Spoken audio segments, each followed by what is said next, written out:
The Five Rings Podcast with Duane Rollins and Kevin Laramee on the Sports Podcasting Network. Follow us and listen to us live on Twitter at Five Rings Podcast and like our Facebook page, facebook.com/Sports Podcasting Network for more content.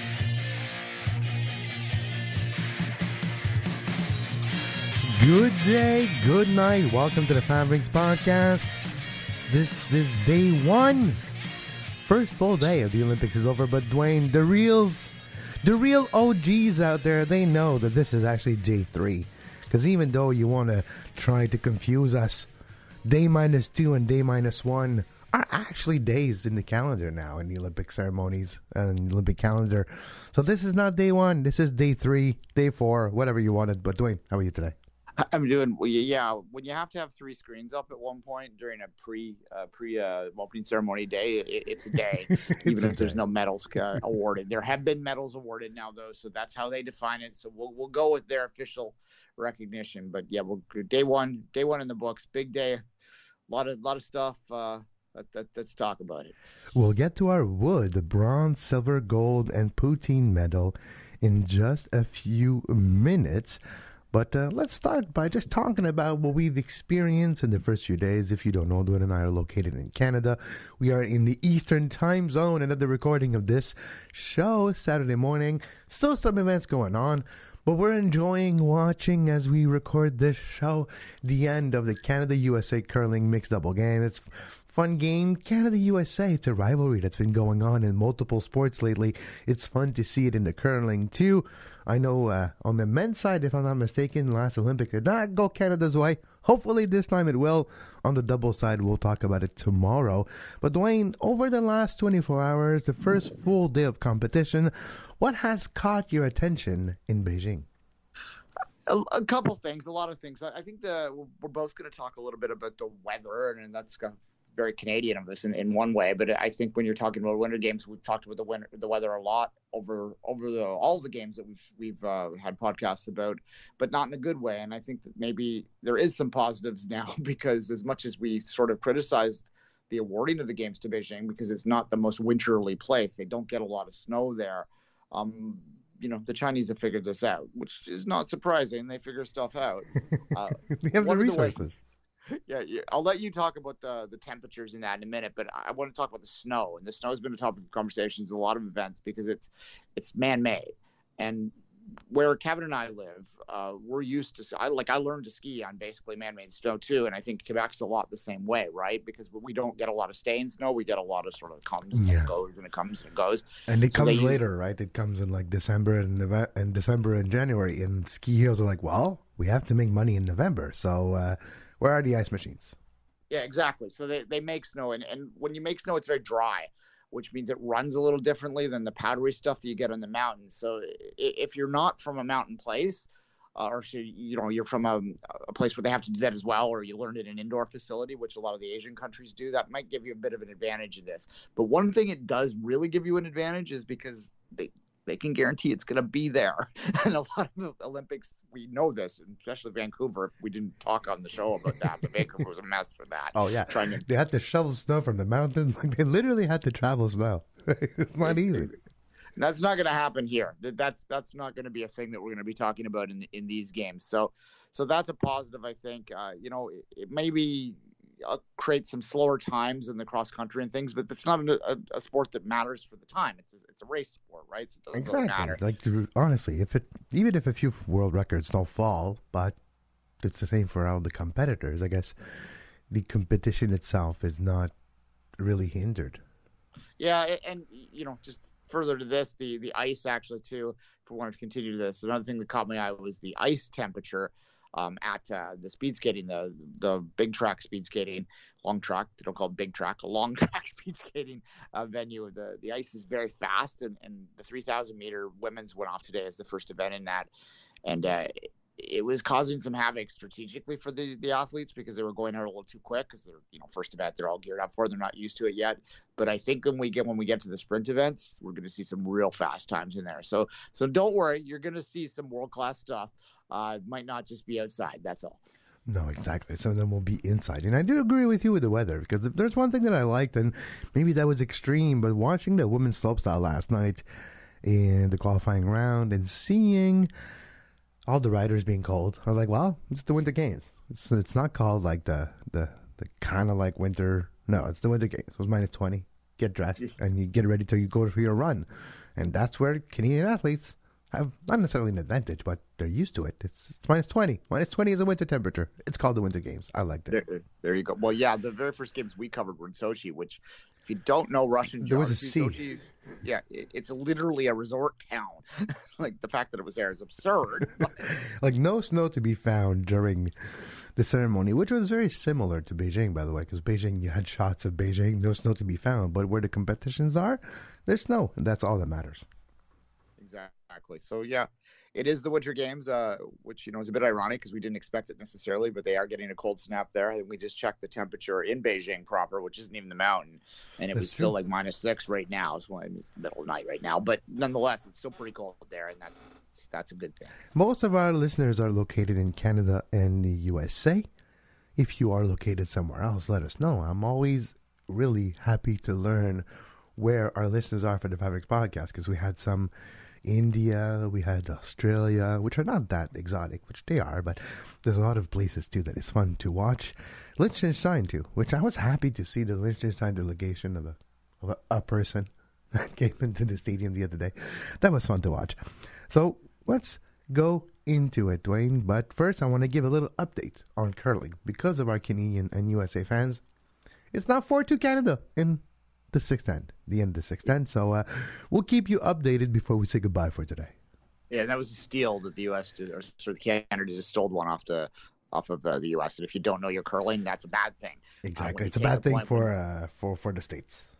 Yeah, you want to force it. Well, we'll talk about curling a lot more in the days ahead, but quick strategic TLDR is you want to force your opponent to take one when they have the hammer, meaning the last rock, and if you can do even one better, and that's to steal, then it's a great thing. And what happened there was that the American player hit the guard and sort of went through the rings, and that was not an ideal situation for them, and they have dropped to their point, and Canada will now have an advantage coming home. So there you go. That's your update, or your live update. Your live update. If you're watching us not live, it's okay. By the end of the show, you'll know who won. Yeah, if you're watching this live, I'm called police because you're looking through my window right now. Yeah, exactly. Because we're not live, so that's why. All right, let's dive into it. This is the first official medals of the 2022 Beijing Olympic Games. If you're brand new to the Fabrics podcast, we have 5 medals, 2 proprietary edition of a medal, which is called the wood medal for our worst or our least favorite moment of the day. We also have the Poutine medal, which is given to our favorite Canadian moment performance of the day. Also, let's start with the negative, because it's always better to start this way, because the rest of it goes more smoothly. Wood medal for day one, Duane. Speaking of irony, I'm going to give a wood medal to the very first gold medalist of these games, Kevin. And that seems completely not what you'd expect, thus the irony comment. Her name is Teresa Johang. She is a cross-country skier, won the gold medal this morning in the mass start 7.5K in the cross-country venue, which is a very technical, very hilly venue. If you haven't seen it yet, it's going to be a very big challenge for these athletes. But the reason that I'm giving her a wood medal for this case is because Ms. Johang had served a drug suspension in 2018 and therefore had not been in there. Now, yes, you serve your time, you do your time, and you go on and you go forward. But I'm sorry, I'm not going to be able to celebrate someone who has that little asterisk. If you have a doping section to your Wikipedia page, we're gonna mention it, and I want to make sure we're mentioning it. Now, that said, her performance was outstanding, and as Icarus taught us, the first half of Icarus is as interesting as the second. It's just not as spy drama. What the first half of Icarus tells us is you still have to be damn talented to do what they do. Even doped, I don't think I could win anything. Like, you put some EPO into me, I ain't running a 10 meter, 10-second 100 meter. I ain't skating around in 400 meters in under a minute. But it's not about us. But that's a wood medal to start the show. A former drug cheat who wins a gold medal. The thing is hopefully this time it's clean, which Yeah. we can say that because there was a suspension, there was a conviction. So hopefully this time it's done with proper nutriments. Yes, nutrients. She claimed it was an ointment. They always claim. Sure, they always claim it's an ointment. And all ointment companies always claim that it's not them, too. Yeah, I mean, it's hilarious now. It's like, no, I didn't take this. I put something on my skin. Okay, well, I mean, and God help the poor athlete that it actually does put something on their skin, because it's the boy who cried wolf at this time, right? Well, yeah, and you have to blame Lance Armstrong for that, because he started that in 2004. Like, no, it wasn't. It was a steroid cream. Since when did they put steroid in creams? And since then I learned that actually quite often, but still. Yes, and it was in fact a steroid derivative that she was caught with. So there you go. And look, yeah, it's unfortunate, and the second place finisher in that race was Russian too. So there you go, or Rock, I should say. It's always going to hang over. It's an unfortunate situation, but we owe it to ourselves as lovers of the Olympic Games to talk about doping openly and often whenever it's possible. And I think whenever an athlete has a history of it in the past, it needs to be mentioned because it is part of their story. I agree. And we have to keep an eye on these results too, because what if in 4 days from now we hear, positive tests coming from the Beijing laboratory? That'll be interesting too, to see if we actually have positive tests in the Beijing Olympic Games. Because do you think there's no drug cheats at all at the Olympic Games right now? Well, I said that. We've said that a couple times during games where we're doing it. If you get 5-6 games into a games and you haven't heard anything from the lab, I start to have questions. And that certainly was the case in Russia, where there was nothing. Nothing was coming out. No one was getting hit with it. And now we know why.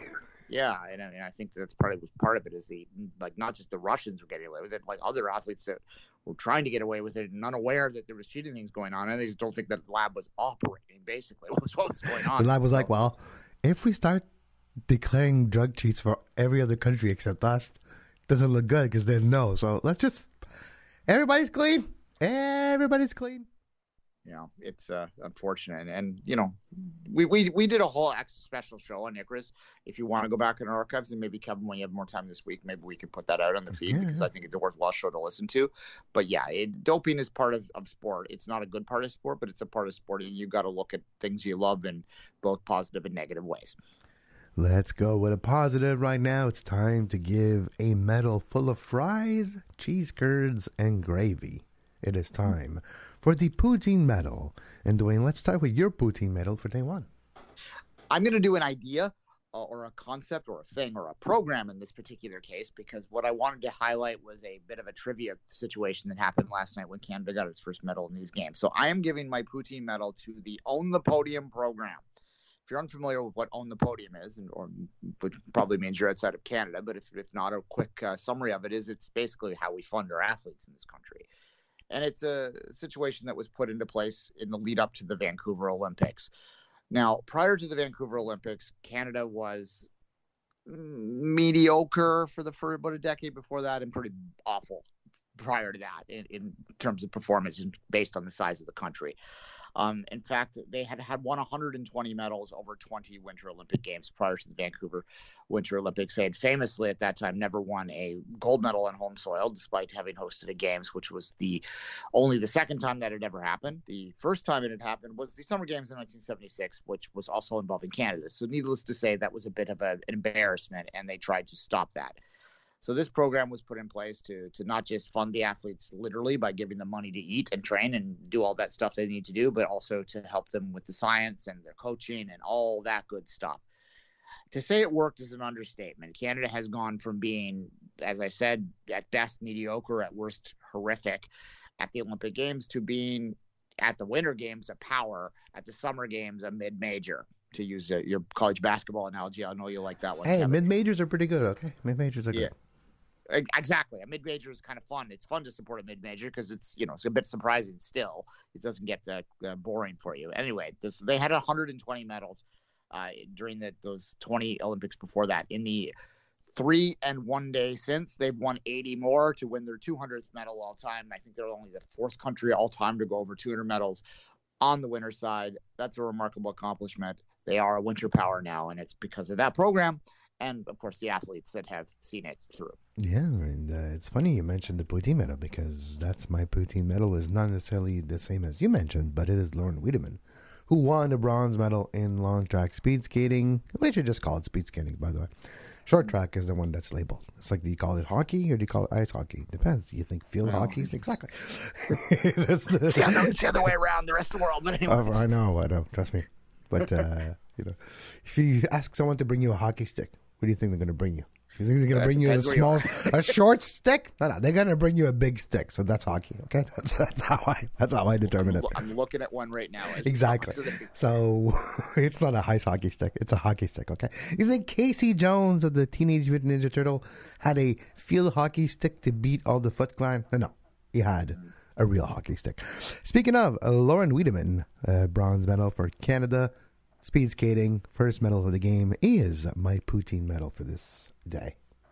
It was a good skate too, and I loved speed skating, the long track. It's one of my favorite events of the Winter Games for a lot of reasons, and I might talk about that event a little later on in my medals as well. There we go. I love it too, Duane, and I have to say it's the grace that speed skating has because of the length of the ring and how you carry speed on the ice. It's not about brisk movement. It's about fluidity, liquidity, and flow. It's beautiful to see on the ice. Yeah, exactly. And in this particular case, she's a marathon skater. She was a marathon skater before she kind of went down. You don't think it was 3,000 meters going down, but that's what's happening in this particular case. So she built into the race, which is the always fun when you're seeing the times get a little bit faster and a little bit faster, and then they hit that second run. It's still in the red when they hit the second, the bell goes off, and then they go around and you see it getting quicker and quicker, the pace, and then they cross the line with the green. It's always the most exciting thing, the green, meaning that they're leading the race at the time. Yeah. The pair that went after both beat her, but it was a great skate by, and she was clearly tickled pink. Like when some people win the bronze, they're kind of like, or they shrug their shoulders or they're disappointed. But no, this was one of those very excited they won the bronze kind of situations. The famous surprise bronze, if you listened to the podcast before, the surprise bronze, the one you're not expecting, is always more fun than the expected gold even, because the expected gold come with a weight of pressure, expectations. We'll talk about that later. We'll talk about other medals. Exactly. Oh, yeah. The surprise gold is the best one ever, too. Surprise gold, yes, but it doesn't happen quite as often. Yeah. I was thinking the Aussie, I forget his name off the top, the Aussie short track skating. Everyone knows that story. We've told it on here before. The Aussie that somehow won by just getting around the ice in short track every time. You don't see that anymore. The rest fell. Because he's fourth, and he's like, I got no shot. I'm just going to continue. And then the first three fell. Like, wait a damn minute. I got gold medal.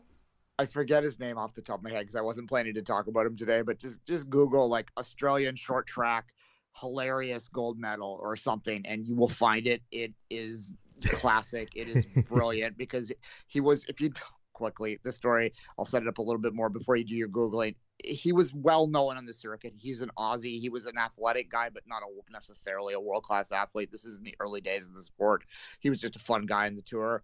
So in the Olympics, short track is not as professional as it is now. There were much more falls back then. He just somehow got the gold medal by managing to stay on his feet while everything chaotic was happening in front of him. And when he crossed the line to win the gold medal, his reaction is priceless. Everyone else kind of shrugged his shoulders and went, well, that's short track. I'm glad he won it because he's a good guy. So it's a fun story. Go Google that later. I'll find his name for maybe later on in the week, and we'll remind you. Those were a Poutine medal for day number 1, which means we're in the thick of it. It's time for the bronze, silver, and gold medal for day number 1, but right after this short break.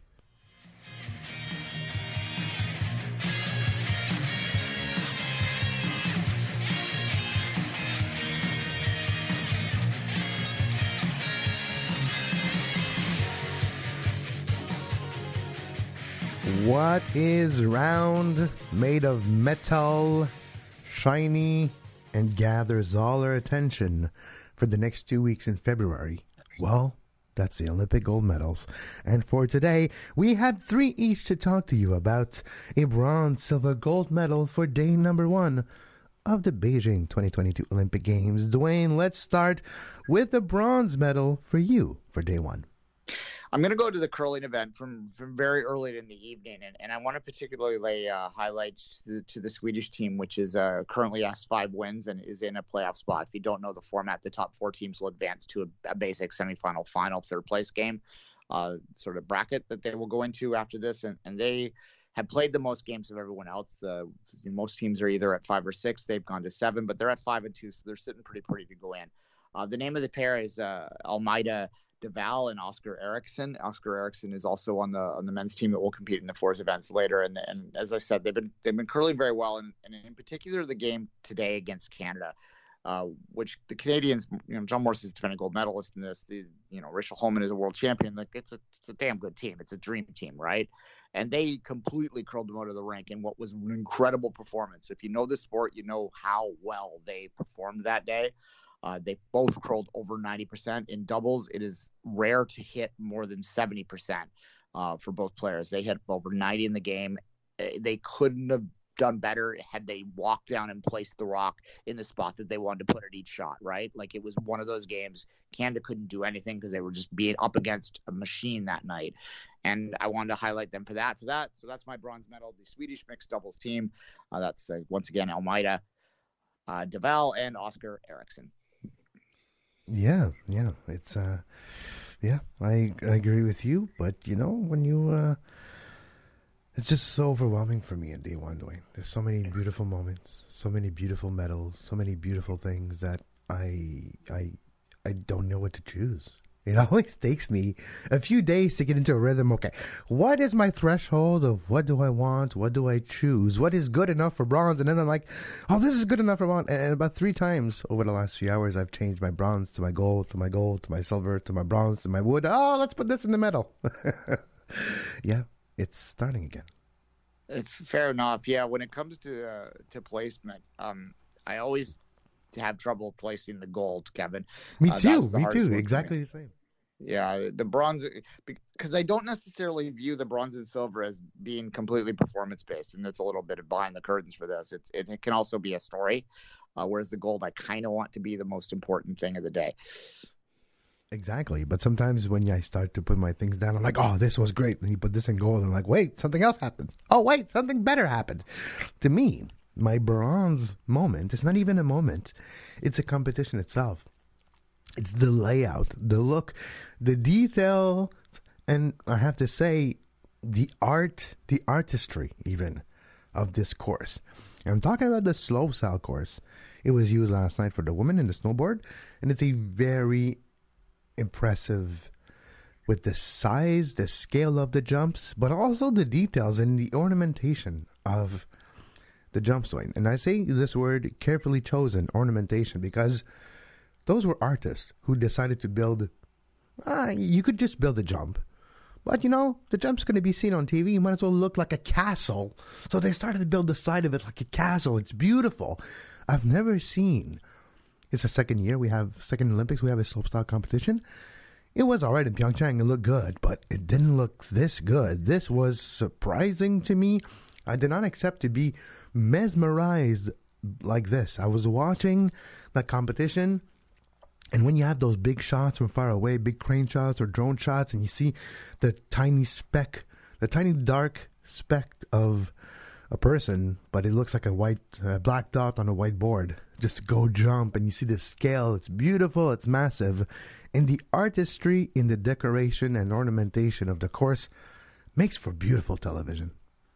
It is very impressive too. The sport is impressive. Slopestyle there's a reason that it is scheduled to be primetime NBC American broadcaster on the first weekend of the Olympics, because it is the most amazing looking sport to see on TV. It was made for it. It is absolutely jaw-dropping when you watch it for the first time. If you haven't seen it yet, please do check it out before you go any longer in your life without being exposed to what is a completely amazing and incredible sport. But you're right in terms of the design too. The castle, which kind of it harkens a little bit to the Great Wall, I think too.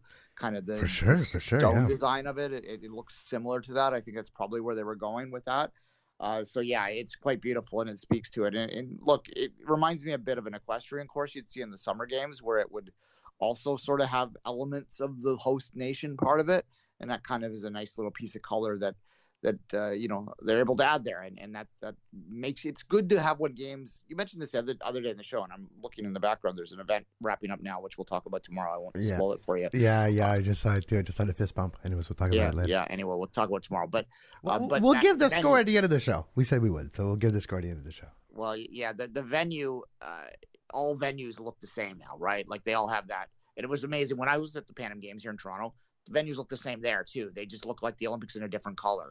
So it's essentially like kind of generic. So whenever you can get a little bit of local there, a little bit of localness, and that's something that will that I like. So it's good that they have that unique design, and here we are.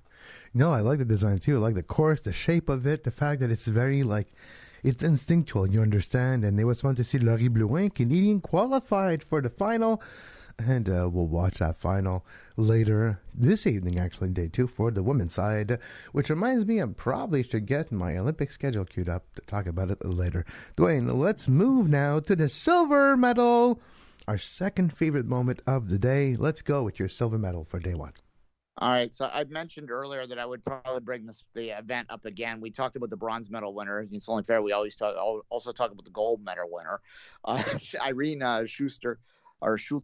Pardon me. She's of course. Well, I'll let you guess, Kevin. Where do you think the winner of the 3,000 meter speed skating event is from? What country do you figure that she's probably likely from? Okay, so let me take one guess and let me say, okay, speed skating, winter. She's probably from the Netherlands. Yeah, she is from the Netherlands, the 3,000 meter champion, and it's a name you will probably be hearing once again in the future, because she is the favorite to possibly win as many as 4 gold medals in this event. And she needed to win the 3,000 to sort of set her up for that. And she has. So good for her. And that Dutch team is not maybe as strong as it was in the last Olympics, where it was outrageously strong, but it is still absolutely the favorite to take the most medals and take medals in every event that it enters. Mm-hmm. And her skate was just dominating, and from start to finish, she started it fast and finished it fast, as opposed to every other skater in that event, which kind of did one or the other. Well, and she, you either start fast and then you slowly go downhill, or you start too slow and then you slowly ramp up. She was timed perfectly. She knew exactly the amount of energy she needed to exert to get to the time she was aiming for. Yeah, no, precisely, and she's considered the favorite in that for reason, and so I highlight her as my silver medal winner of the day. My silver medal for today, it's a very big moment for one country in Europe, who for the second time in its history got a gold medal. Only the second time in their history. A long storied country in some winter sports. I'm talking about Slovenia. And today, in the women's ski jump event in the normal hill, second Olympic game, we have women's ski jump. It was about damn time. In the ski jump, Ursa, she's a new champion. She's not the same as in Pyeongchang. Slovenian ski jumper Ursa Bogotar won the gold medal. This is only the second gold medal for Slovenia at the Winter Olympic Games, after the gold medal in the giant slalom in 2014 in Sochi for legend of downhill skiing Tina Maze. She won the first gold and the only gold that Slovenia had in the Winter Games up until today.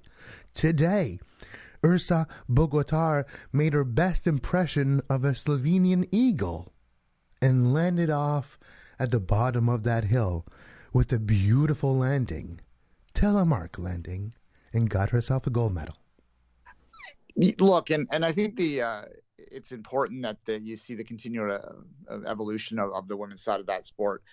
We talked about this in Sochi, our very first show. It was one of our topics of conversation throughout that the women's ski jump was not there, and there were women that were pushing hard, and there was a lot of features on the TV programs and things like that during that broadcast that talked about the need to get that sport in there, and for this woman to be part of it now and to show that they can take that to the next level. And when you're watching it, I watched the women's ski jump and the men's qualifying kind of back to back tonight. It was second screen, so I'm not going to pretend that I was paying, a massive attention to it in detail, but I was keeping an eye on it. And every time I'd look up, I would forget what gender I was looking at. That's the beauty of the sport. You're right, because the gender features, if I can talk about it like that, your bodily features that would determine if you're a man or a woman from far away, because of the size of the suit, you don't see it. So it makes for, you're right, it makes for a very gender-neutral sporting watching experience. Yeah, and to me, and I'd have to look at this more carefully, the distance they're traveling down there, it might be a little bit shorter than some of the men at the very top of the game, but I suspect that has as much to do with like the systemic disadvantages that they've had for generations more than the actual physicality of the sport. It's more of a technical sport. It's a highly technical sport. In fact, they were on the broadcast today, they were comparing it to F1 in terms of what they do to get like another centimeter out of a jump, right? It's aerodynamics. Literally. It's not just aerodynamics, it's aeronautics. This literally the same science that you use for airplanes. So that's the type of, so it's the same as F1s too. So yeah, you're right there too. The lack of experience long term for the women in that sport, because it's still very recent. It's the second Olympic Games, does explain. But I think it's gonna come quick and fast. And there's already, just with the eye test, and I haven't done research on it, but with the eye test, you already see such a big improvement, and the field is open. It's not just one or two athletes that dominate. So it's great to see. I love ski jumping. It's one of my favorite competitions. It's always early in the process, and I'm looking forward to the men's normal hill final for us, which will be a Saturday night or Sunday morning, which will be the end of day 2. So I'll be talking about more ski jump in the days ahead. And you get there's Nordic Combine as well in there too that you can watch. And then there's the large hill. And I wish there was even a larger hill in the world. There's a couple of them left, but so K90 is a regular hill, K120 is a big hill, but in the real world there's like a K200. I kind of wish. Might as well go all out. Like, I want to be impressed. Show me someone flying for 20 seconds. Come on. Yeah, you might be a little bit too young to remember this because you don't really remember Calgary, but they used to have demonstration sports in the Olympics, and in Calgary they did. In fact, rodeo was one of them, if you can imagine. But at any rate, at Calgary they had an event called speed skiing, and unfortunately, to say the least, there was a tragedy during that event where one of the athletes hit a cone on the way down and was killed, unfortunately. So that was... and the reason I'm bringing this up is I think probably the reason they don't go any higher than that has to do with safety. Well, it's a good reason. It's a very good reason. And but yeah, I remember what the sport you're talking about, which is an extreme sport, and I used to see it sometimes talked about in my worldwide of sports from Gillette early Saturday morning, my televisions. And you saw the weird Frenchman who used to just go down and go to about 200 kilometers an hour on skis. And then you would have the random guy do the same on like a bike. And I was like, why would you ride a bike down a snow hill? Anyways, but yeah, I remember what you're talking about.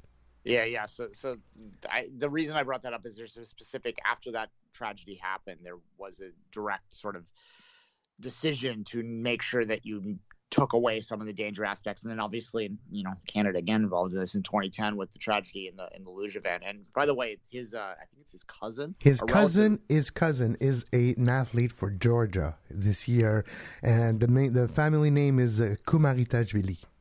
Yeah, so that's a nice little story there that he's there. I was sliding in his honor. Luge kicked off today, yeah. So a younger cousin. In 2010, the Georgian luger, the morning of the Olympic ceremony, passed away when he hit a pole in Vancouver.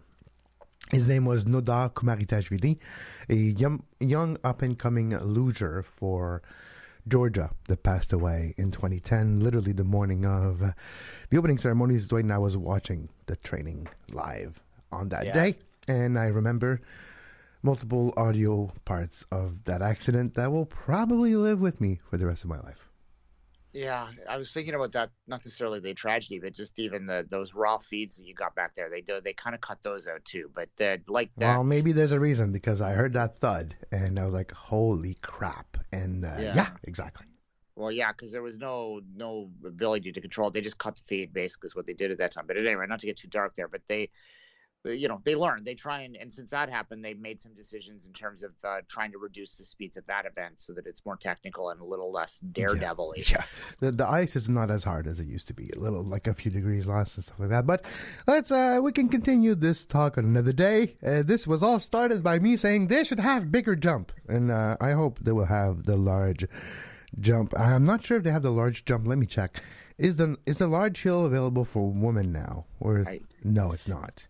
It's still just I don't believe they're there yet. Well, look. I mean, That's stupid.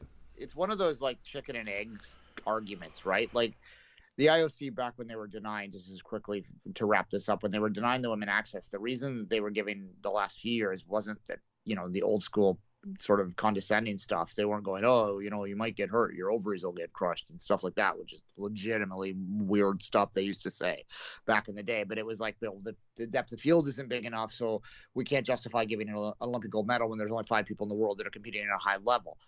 Well, there's only 5 people in the world competing at a high level because you're not letting them do it. Exactly. Yeah. So it's one of those things. And there's no doubt that when you see new events come in, we used to bring this back to a previous topic on the show, Canada was always pretty bad at the Olympics, except for the new sport. They always would do well in the new sport. It was a joke. And the reason they do well in the new sport is because the way we used to fund our athletes in this country is it was equal, dependent no matter what. And they didn't put the Olympic medals into the factor at all. So a new sport would jump in. No country in the world was funding it other than Canada. So the piddly little money they'd give them was enough to make them the best. But then as soon as the Olympic funding came in, that would go away. That's changed now. But it all comes down to that chicken and egg sort of situation. It's true. Let's bring it back to the actual athlete here. Congratulations, Ursa Bogotar, for your gold medal. But more importantly, for your silver medal of my day one medals of the 5 Ring Podcast. Yeah, that's the important one there for sure. Exactly. Never mind the millions of dollars you'll get from that silver medal. You'll get the recognition and respect from our silver medal. Exactly, our podcast medal. Maybe we'll give them out one day. We've had a couple athletes on here. If you're new to us, we've had Olympic medalists on this show. So world champions, Olympic medalists, gold medalists, legends. First ever guest of this show was the actual chef de mission of Beijing 2022 for Canada, Katrina Lemaidon. You can hear that in the archives going back in the day if you wish. All right, so shall we get into our gold medals then? Let's go. Gold medal for Duane for day one. All right, it's in general the 4x6 kilometer biathlon relay from this morning, but specifically in that the Norwegian team. Of course, it was Norway. They were born with skis on their feet. I think that country can cross country ski and biathlon. Thanks for not choosing the gun. Thanks for not choosing the gun part that they were born with.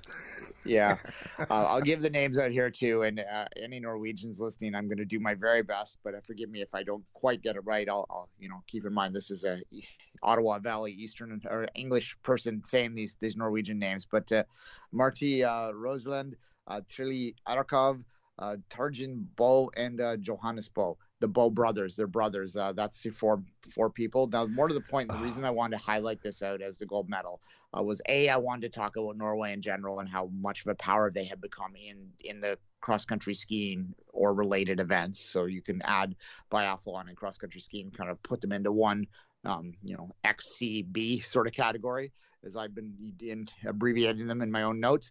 So they're just wonderful at that. And it was an interesting and unique experience out on the course today. It's a very open area, and that was causing all kinds of havoc with the shooting. And in biathlon, it's so important to shoot. This was an event. It was a relay event. So if they missed a target, they had to do a 150-meter lap around a penalty track to make up for the fact that you didn't hit the 5 targets.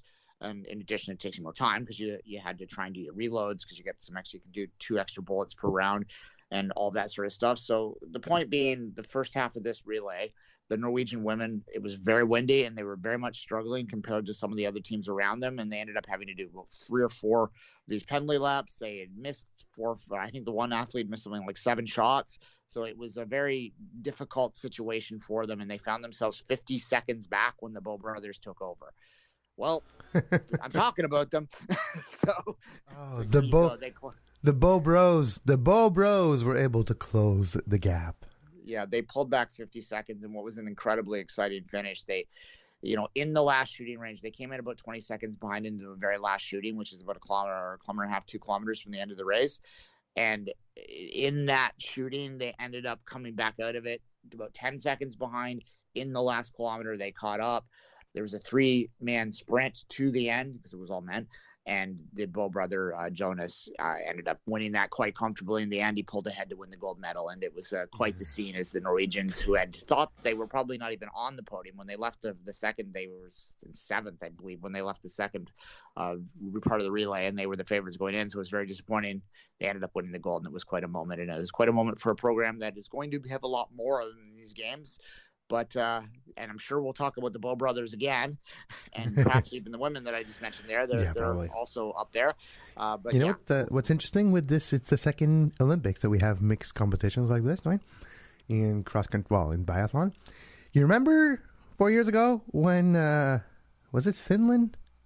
I think it was Finland that decided to change the order and go women and men offset. Mm-hmm. Because they thought they was going to get an advantage, and then, that did not work out for them. It's funny how no one tried that this year. Yeah, there are certain events where if we talked about this with the ski jump, the physicality allows them to compete on a very similar level. There are events where biology does not allow that. I think we have to realize that. So, you got to be... you got to do this. You got to do it the right way. And in today's relay, the women led off all of the teams and the men closed all of the teams. That's just how it ended up working out. Let's now have a look on our second gold medal, my first gold medal for this games here. And my gold medal is a shared one. It's to 2 people. Same competition, different country, the top step and the second step of the podium. I want to give a shout out to Canadian Michael Kingsbury, who finished second, a silver medal that must have a little bit of a sour taste to him. Being him the favorite, more than odds-on favorite. He was given 80% of the chances of winning before this was even starting, and he was training on very similar course at home for years and years. And he was so confident that he did not even do his most difficult jump in his second jump. He was fast, but not fast enough. And Sweden Walter Wellberg won the gold medal. Walter Wellberg finished second in the World Championship last year in Tremblant behind Michael Kingsbury. He has finished second most of the time behind Michael Kingsbury in a lot of competitions over the last few years, but he was always up and coming. The one thing that does make a big difference in a sport like this, where it's judged, and you do find some judgment that could be different for the turns, the length, the size of an athlete, comparing his knees to the movement of his knees, is very big in this sport. And that's one of the big difference between those two riders. Walter Wellberg is a bit taller than Michael Kingsbury, and it does give an aura of less movement, which technically is what gave Wellberg the win here. It's very close. It was controversial, and it took a lot of time for the judges to show their score and to explain their scores to the actual athletes. But at the end of the day, the Swede got the gold medal, the Canadian got the second, but the competition itself got my heart and my gold medal. Well, as we said yesterday, it is Canada's most successful event, across the board, men's and women's, over the history of the event in the Olympics, which I believe its first time in the Olympics was 92 or 88. I forget which. It was 1992 with Jean-Luc Brassard. Yes, because it was a demonstration sport in 88. There we go. That's full circle on the conversation, because we talked about Calgary demonstration sports already once. So there you have it. Look, it is the forefather of the X Games sports in the Olympics, the moguls. It's not an X Games sport because it predates the X Games, but it kind of has the same spirit, right? Yeah, it's a spiritual, the spiritual father of the X Games, I guess, because, the idea of pushing it to the extreme existed before there was a branding to those games. Well, yeah, you think about it, where every sport sort of has a natural place in the world of how it became. And what moguls really is people going up, taking the ski lift up, and then going, you know what, I don't want to go down that nicely groomed trail. I'm going to go down this back trail, and I'm going to see how fast I can go down it, even though there's obstacles and bumps and things that I'm going to have to get around in a very unique and skillful way. that's kind of where this comes from when you think about it, and that's extreme, right? You're not supposed to do that. Extreme sports are all about pushing boundaries, and the moguls were the original, the OG, so to speak, to be real hip about it. Although it's OG is not really even hip anymore. That's more of a millennial thing. Yeah, yeah. Even it's probably more a Gen X thing. But when we look at the OG, there's also aerials, which is very important. Actually, predates, and the Olympic is very similar, but in the amount of Canadian athletes performing well at a sport, the Laroche family, which there's a lot of bad things lately in that family, so don't necessarily Google that entire family. But in the early 80s, the Laroche family was pioneers of aerials. So there's a long, storied history of Canadians doing well in aerials and freestyle. But this time around, Kingsbury fell just a little short, but silver, still pretty damn good. Well, yeah, he's the most... he's the only athlete in the history of the sport to win medals in 3 consecutive Olympics. And part of that's because, think about that sport. How do you last for 3 consecutive Olympiads with your knees, right? He's had a major injury, too. So he did a couple of years ago, and that was the first one of his career. You're right, and this was his 3rd Olympics. He was in 2014. He finished on the podium, I believe, off the top of my head, but not in the top step, because that was Alex Bilodeau, other Canadian that I guess was the mentor for Michael Kingsbury. He got a good result in 2018, and this year it's the silver, but, it happens. Sometimes you just, even if you're the favorite, the odds-on favorite, and the big favorite, sometimes you just get somebody else who's the second best in the world who pulls off their best run of the year. That also happens. Yeah, it's a subjective sport, as you say. I subjectively don't agree with the decision today, to be blunt, but that's neither here nor there because I'm not judging. And the judges think what they think, and that's what they think. Even the commentators were a little surprised by some of the scoring, not just on that, but that's another thing, just as a quick aside. And this is where this is kind of a wood medal, a mini wood medal, so to speak, and it's no one's fault other than the damn pandemic.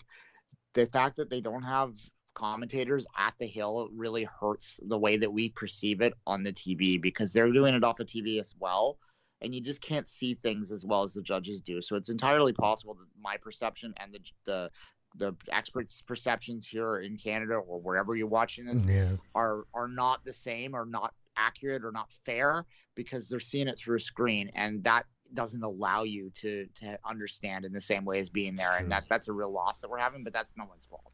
Especially when it comes to speed. That's where, like, speed in the hill, those things don't translate well on television. Like some things do, some things don't. So when you come to short track speed skating and the skill or downhill skiing and those type of things where speed is very important, you can't really trust your eyes because it's from a camera and from a television, a TV screen, even for them.